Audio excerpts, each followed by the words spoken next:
하는 방법으로 강의를 하겠습니다.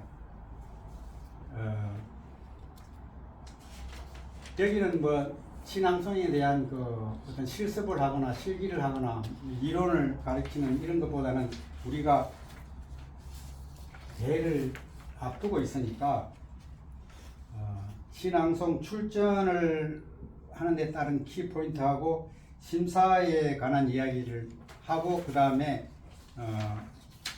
신앙송 10계명을 말씀드리는 것으로서 강의를 마치도록 하겠습니다. 신앙송의 출전 키포인트는 낭송을 위해서 무대에 발을 디디는 순간부터 마치고 내리고 오게까지 걸음걸이라든지 인사, 낭송 자세, 표정, 복장 등 일거수일투족을 유의해야 합니다. 대학 출전 전에 다음과 같은 점을 점검을 해야 하는 것입니다. 첫 번째는 낭송시를 선정하는 것입니다. 낭송시 이번에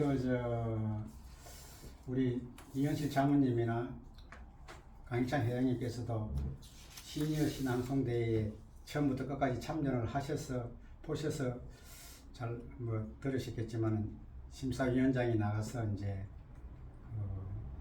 주제의 선정에 대해 제일 먼저 말을 꺼내가지고 거기서 점수를 주는 걸 들으셨을 겁니다. 그래서 나가는 사람은 시낭송 선정이 상당히 중요합니다.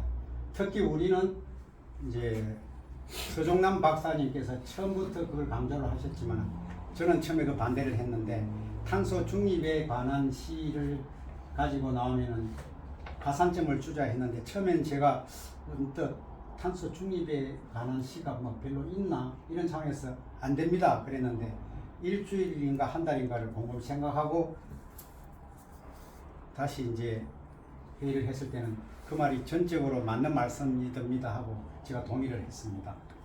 그리고 이거는 낭송할 시를 선정하는 게 가장 중요하다는 얘기입니다. 그 다음에 이 시가 선정이 됐으면 묵독 단계로서 이제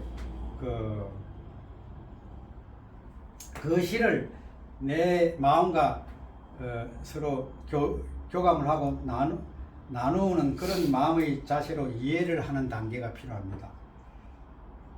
세 번째는 시대적 배경, 작품을 쓰게 된 배경과 시기를 이해를 할 필요가 있습니다. 지금 우리는 인터넷을 통해서 그 시를 선정해 가지고 하는데 인터넷에는 엉터리도 많고 그 다음에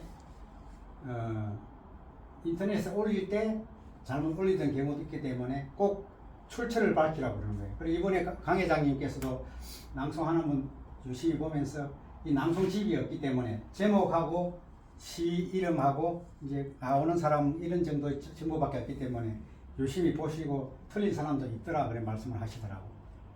인터넷에 하나 다 할 때 내가 다 봤지. 예. 그래서 출처를 분명히 밝히되 인터넷을 밝히지 말고 그 시집을 찾아서 밝히라고 그러는 이유가 거기에 있습니다. 그 다음에 시대적 배경이라는 거는 이 사람이 시를 썼는데 이거 뭐 산에 대해서 썼는데 이 산이 과연 산은 알고 있다. 이번에 대상 받은 산은 알고 있다. 이 사람은 그걸 쓴 시인이 신석정이라는 사람이 산을 그냥 우리가 알고 있는 뭐 산림 보호하는 그런 산으로 본 게 아니고 이제 그냥 우리 말하자면 나라라든지 이런 이제 배경이 있기 때문에 그런 걸 이해를 하고 대준비를 하면은 훨씬 좀 용이하다는 말씀입니다.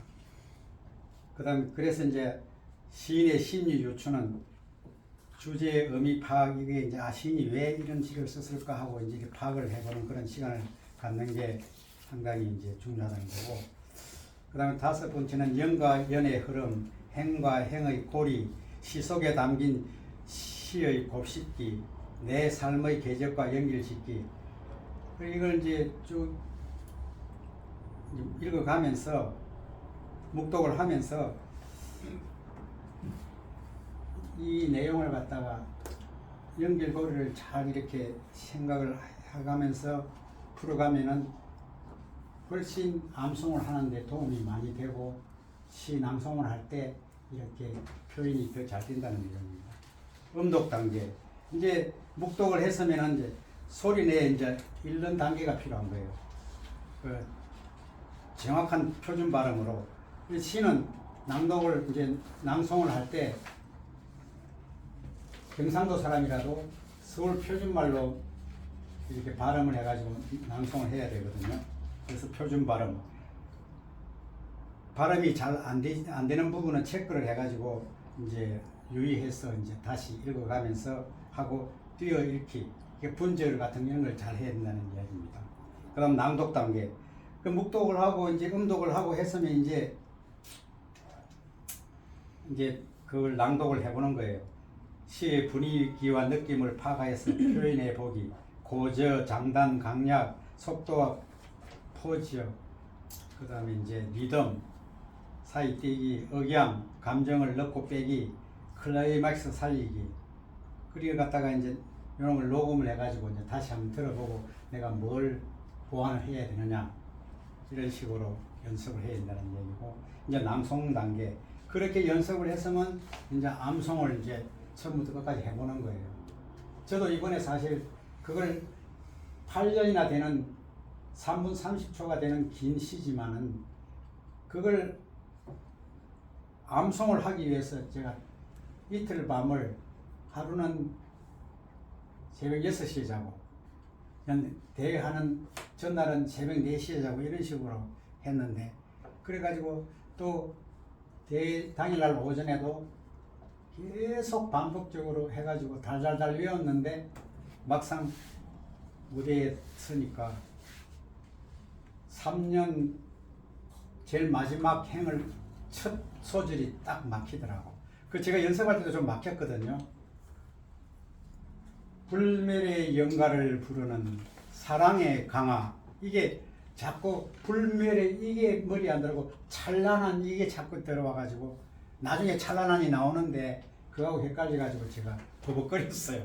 그러니까 심사위원장님께서 제가 안타까웠던지 기뜸을 해주셔서 완성을 하기는 했어요.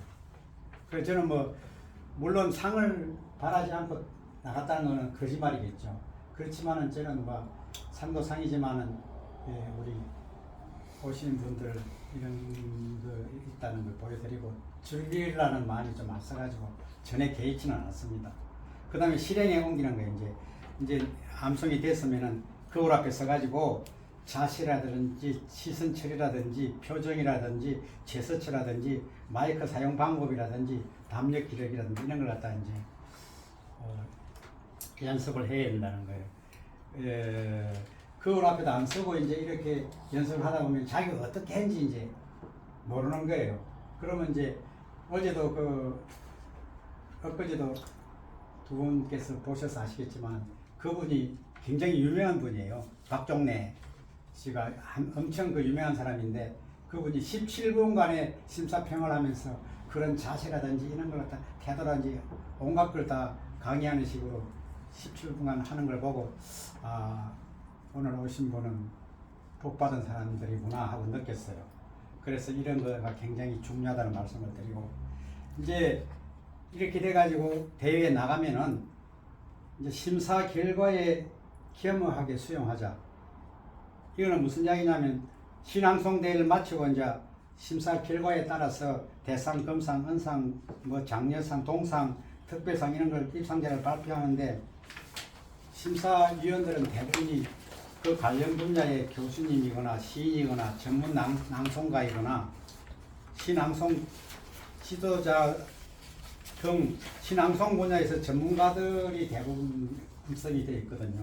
그래서 이제 이 보면은 입상자를 발표해 가지고 이렇게 보면은 자기가 이제 불만을 품고 심사 결과에 대해서 이의를 제기하는 참가자들도 가끔씩은 있다고 합니다. 어떤 대회는 뭐 몇 년 전에 뭐 어떤 소송까지 제기해 가지고 그걸 뭡니까 녹음 그걸 다시 동영상 틀어보고 뭐 한 적도 있다고 하는데, 그래서 지금 이제 그 심사위원들은 심사평가 기준에 따라서 공정하게 그의 평가를 합니다. 하는데 개중에는 혹은 주최 측의 농간이 뭐 가끔씩 뛰어드는 경우가 있는가 보더라고요. 그래서 이런 불상사도 생기는 모양인데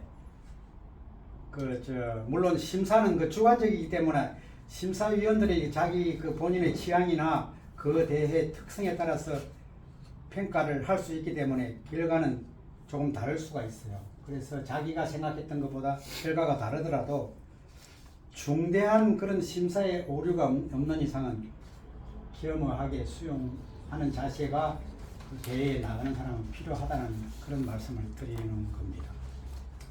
그래서 이제 우리가 대회를 앞두고 출전하는 사람들의 자세라든지 그 다음에 방법 태도라든지 그 다음에 심사 결과에 대한 그런 겸허하게 받아들이는 자세에 대한 말씀을 드렸고 제가 시간을 너무 많이 뺏은 거 아닙니까?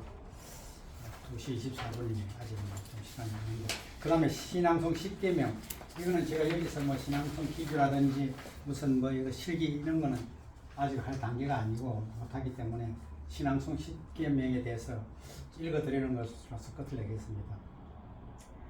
신앙송에 관한 10계명을 생각하면서 낭송을 하자. 이제 첫 번째는 시와 신앙송을 사랑하자. 많이 사랑해야 한다는 거예요. 시를 사랑해야 신앙송을 할 수가 있다는 이야기예요. 그래서 시와 신앙송을 사랑하자. 둘째는 신앙송을 자주 듣자. 이게 공부만 해서 되는 게 아니라 남의 신앙송하는 걸 자주 들어봐야 이게 자기 실력도 는다는 겁니다. 그 다음에 셋째, 신앙송을 열심히 배우고 익히자. 배우자. 다학 및 다송을 해야 된다는 내용이고요. 네 번째는 가성이나 비음으로 낭송하지 말자. 이거는 뭐 그냥 그 가수들이 내는 식의 가성이나 콧노래로 하지 말고 그 목에서 나오는 소리 하지 말고 그 단전에서 나오는 복식호흡 하는 식으로 자연스럽게 해야 된다는 말씀입니다. 무대의 주인공이 되자. 이거는 그 무대에 나갔으면 자기가 나가서 낭송을 하는 그 3분 동안은 완전 자기가 그 분위기를 압도하자는 거예요. 아까 우리 강 회장님께서 잔치 분위기로 하자 하는 그런 말씀처럼 낭송도 나가서 하시는 분은 그렇게 해야 된다는 이야기입니다. 아름다운 동행을 하자. 가치의 가치. 이거는 뭐 농에 요 뒤에 있어 뒤에. 그 앞에 이제 그건 다 끝났고. 농협에 그 아마 표 같은데 그걸 뭐 이렇게 같이 좀 쓴 것 같은데 같이 서로 아름다운 동행을 하자. 그 다음에 7번째는 신앙송 재능 기부를 자주 하자. 동행과 상생입니다. 그 우리 회장님 좋아하시는 융합. 신앙송 이거 하면은 낭송 수고비를 주는 데도 있지만 이제 그런 거 따지지 말고 낭송가가 됐으면은 어디 뭐 요양원이나 이런데 노인대학이나 좋은 데 가서 재능 기부를 하자. 우리 그 이런 걸 미리 우리 강 회장님께서 간파를 하시고 융합을 강조하시고 우리가 감천장이라는 그 요양원을 가지고 우리 재능 기부를 많이 했죠. 우리가 앞서 갔다는 이야기를 드립니다.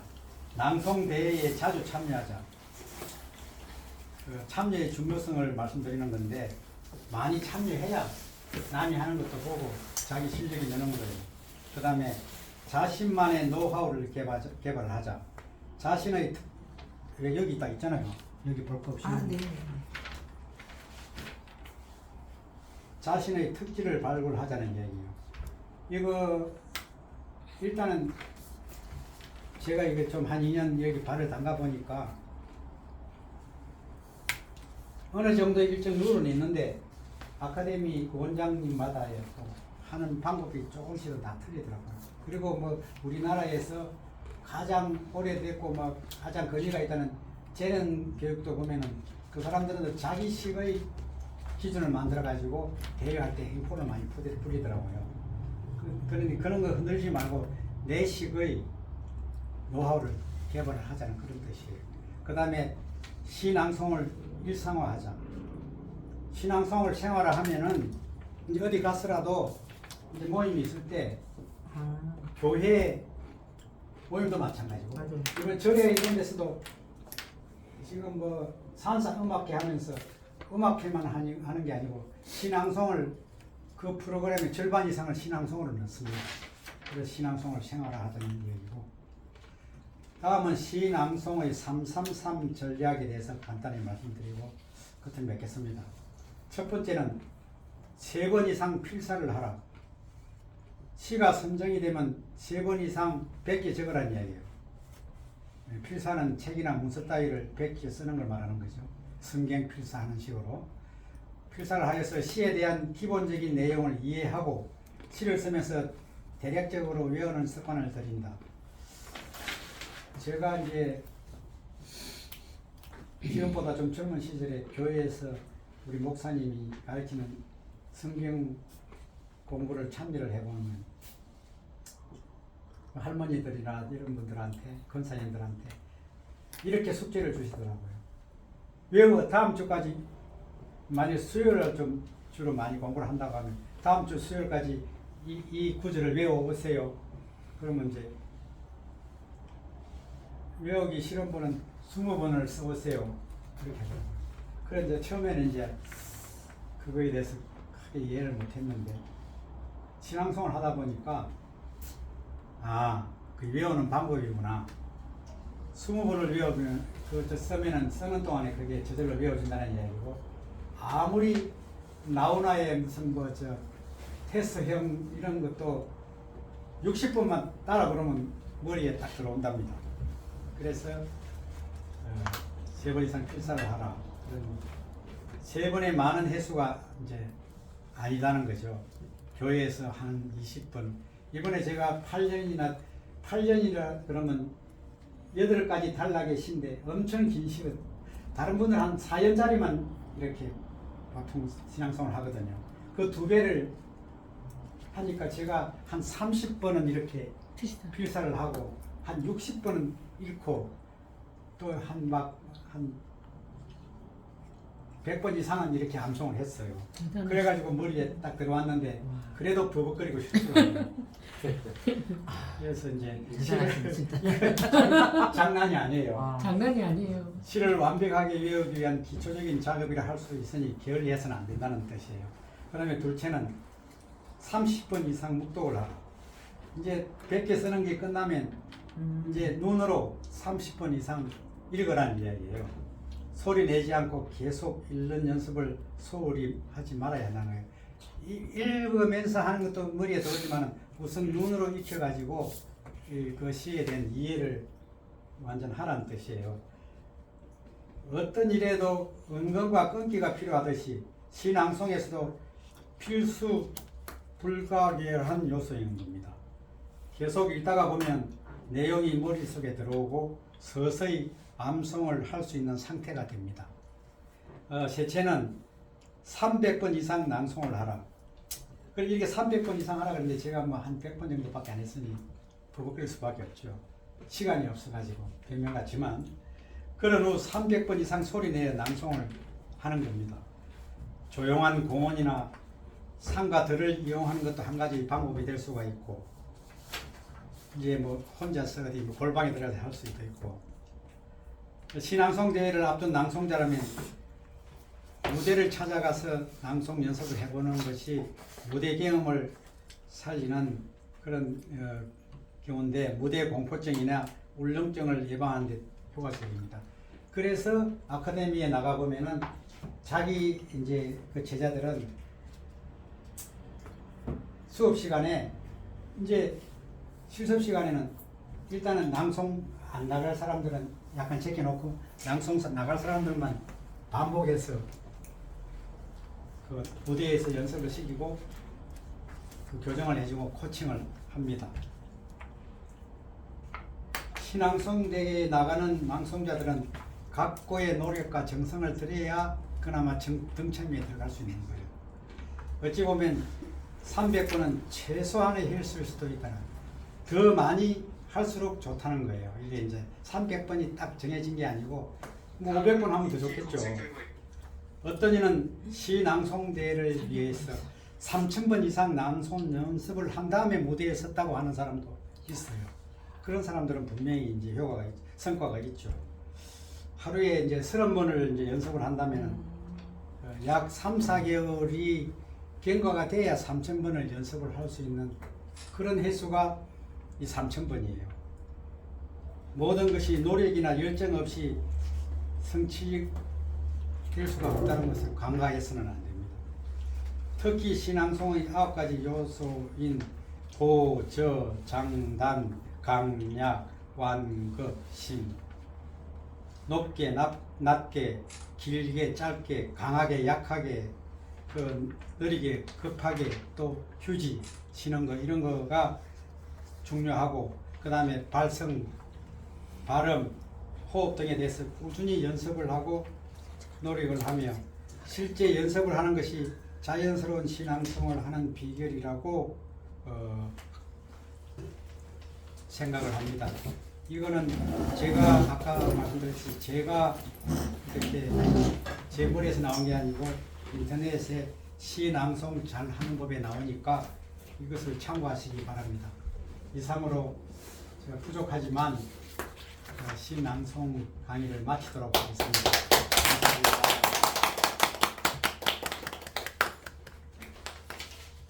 그래서 35분밖에 안 걸렸어요. 5분 들어가겠습니다. 자, 우리 허시중 우리 또 낭송 위원장께서 좋은 강의를 듣고